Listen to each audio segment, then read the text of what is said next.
They called me the slow one at every family dinner, passed over me for every company decision, and told me to my face that I would never amount to anything. My name is Claire Whitman, and the day I signed a $38 million acquisition deal in silence, my family was in the next room toasting my brother's promotion. I want to tell you how I got there, but first, I need to take you back to the night it all broke open. It was my brother Daniel's engagement party. My parents had rented out the entire top floor of the Harrington, a hotel in downtown Chicago that my father had always called the kind of place that separates the serious people from everyone else. I remember standing at the elevator bank in a dress I had bought 3 months earlier and saved for specifically because I wanted to feel like I belonged. The doors opened. My mother looked at me, then at the dress, then back at my face and said, "You could have done something with your hair." That was her hello. I was 31 years old. I had built a small financial consulting firm with 2 employees and a client list that had quietly grown to 14 mid-sized companies across the Midwest. None of my family knew the details because none of my family had ever asked.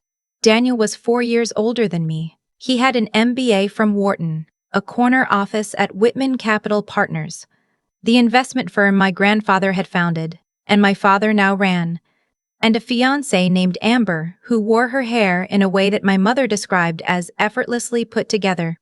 At every family gathering, my mother would find a moment to say something like, "Daniel just closed another major fund," or "Daniel was invited to speak at a conference in New York." She said it the way people announce lottery winnings, loudly and with the specific intention of being overheard. I would nod. I would smile. I would go stand near the windows and look at the city below. Growing up, I had been diagnosed with ADHD when I was 9 years old. My parents had handled this information the way they handled most things that made them uncomfortable. They minimized it, then eventually buried it. My mother told exactly 2 people, her sister and our family doctor. My father's response, when the pediatric psychologist explained what the diagnosis meant and what kind of support I would need, was to say, "All kids have trouble focusing. She just needs more discipline." So that was what I got. Discipline. And silence where understanding should have been. School was its own kind of war.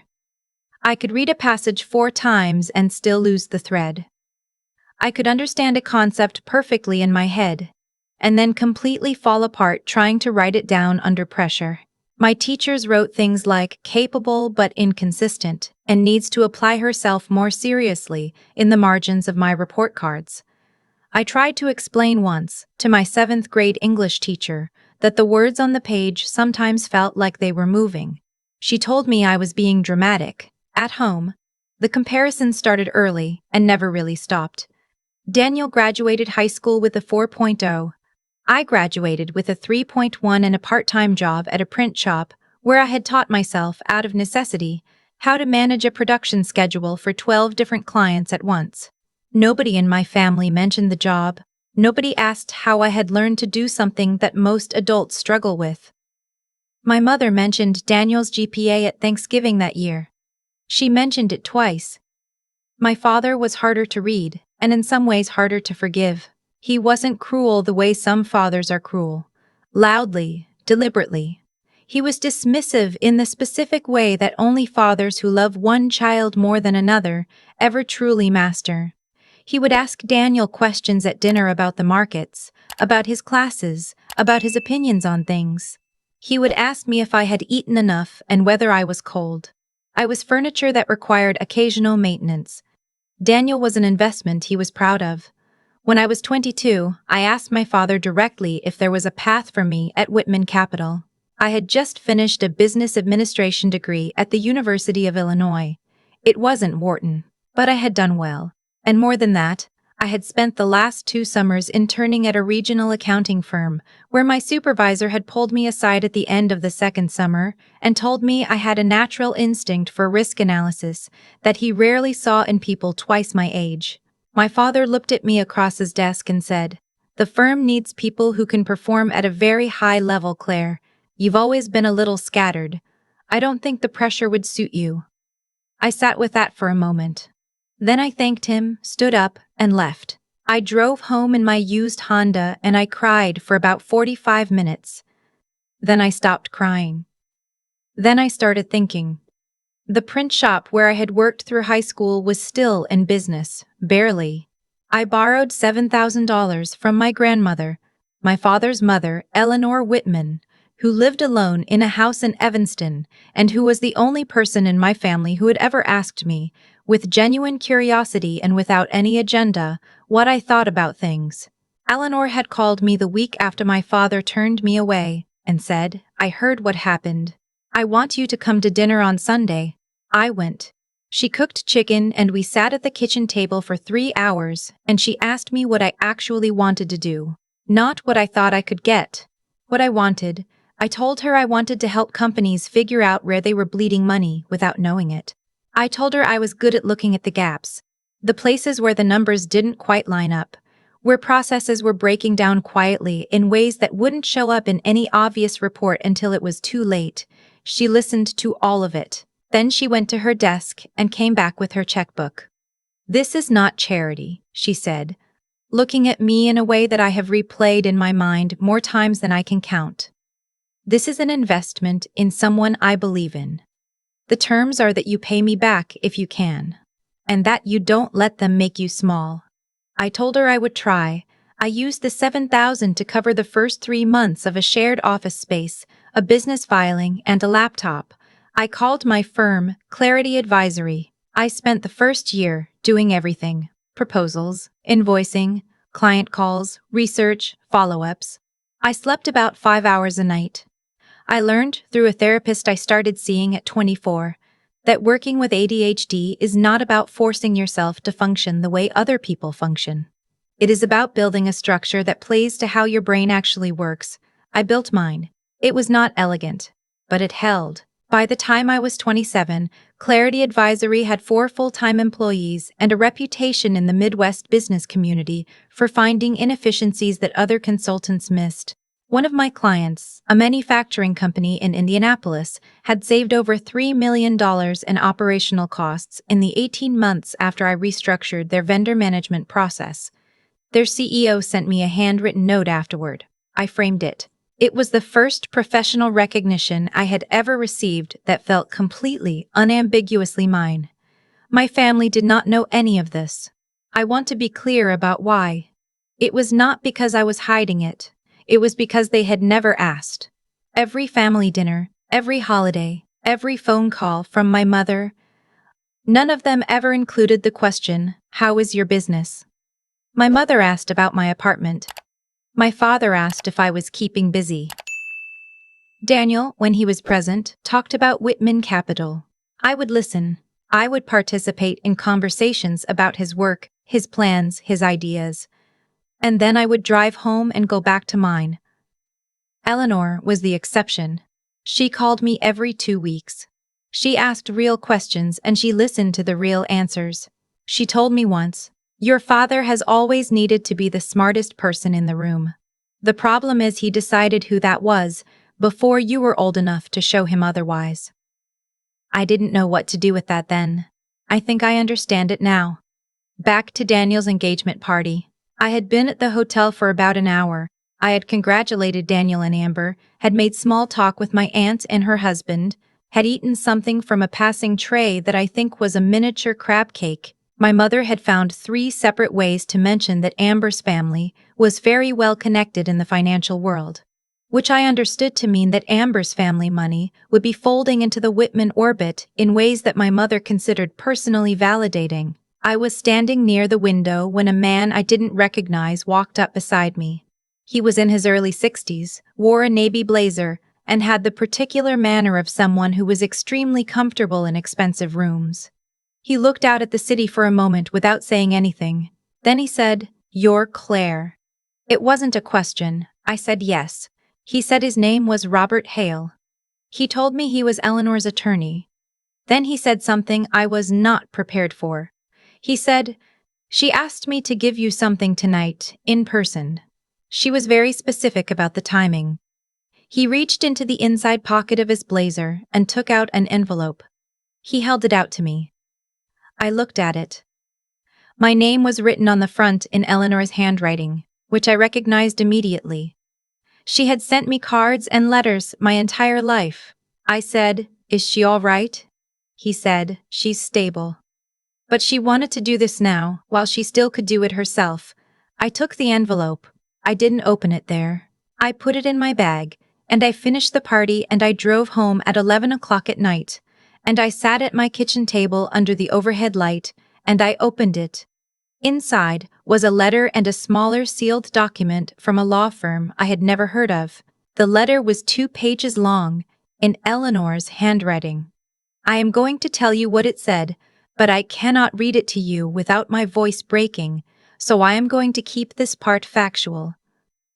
Eleanor had, over the course of the previous decade, made a series of private investments. One of those investments was in a company called Meridian Group, a private equity firm that had quietly acquired stakes in 4 mid-sized logistics companies across the country.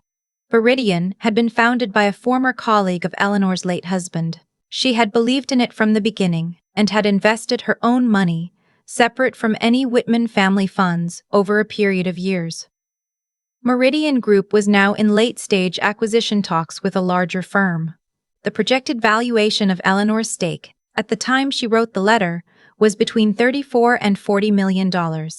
She was leaving her entire position in Meridian to me. She wrote, "I am not leaving this to you because you are my granddaughter. I am leaving this to you because you are the only person in this family who ever learned to build something on her own terms. What you did with $7,000 is worth more to me than anything Daniel has ever done with unlimited resources and unlimited support. I want you to have the tools to match your own ambition. Please don't waste time being angry at people who simply could not see you. Just keep going."